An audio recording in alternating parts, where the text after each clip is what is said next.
If both the block displaced by y1 y2 is below, calculate acceleration a1 a2। देखो सबसे पहले मैं आपको सिचुएशन बता रहा हूँ, जब मैंने ऊपर वाले ब्लॉक को y1 मूव किया, इस ब्लॉक को केवल मैं y1 मूव कर रहा हूँ, तो जब मैं इस ब्लॉक को मैं y1 मूव कर रहा हूँ तो I hope it is visible to all of you, ऊपर वाली स्प्रिंग कंप्रेस हुई है। कंप्रेस हुई तो इस पर रिस्टोरिंग फोर्स नीचे की तरफ लगा और उसकी वैल्यू कितनी हो गई, -k1 इंटू y1।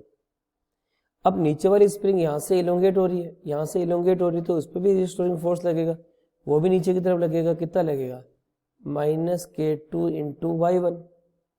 और restoring force act at both the end of the spring if blocks are connected.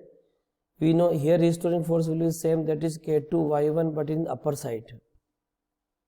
अब हम नीचे वाले ब्लॉक को मूव कर रहे हैं।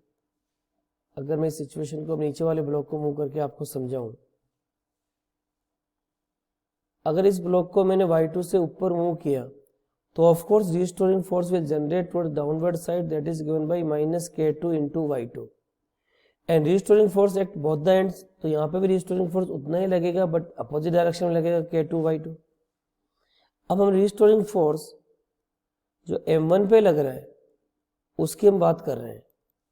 तो देखो नीचे की तरफ लग रहा है -k1 y1, एक और लग रहा है -k2 y1 और एक दूसरी साइड से लग रहा है +k2 y2। ये तो रिस्टोरिंग फोर्स लग गया आपका फर्स्ट वाले ब्लॉक पे, दैट इज m1।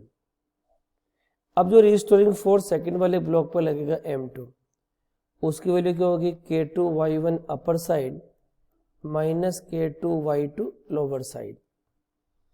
अब आपको एक्सेलरेशन निकालना है, तो you can say this is given by mass into acceleration, this is also given by mass into acceleration, and when we will solve it we will get the answer. Acceleration is given by -k1 plus k2 into y1 plus k2 y1 upon m1, और acceleration 2 is given by, you can say k2 common ले लो तो y1 minus y2 upon m2. So this is the answer of this problem.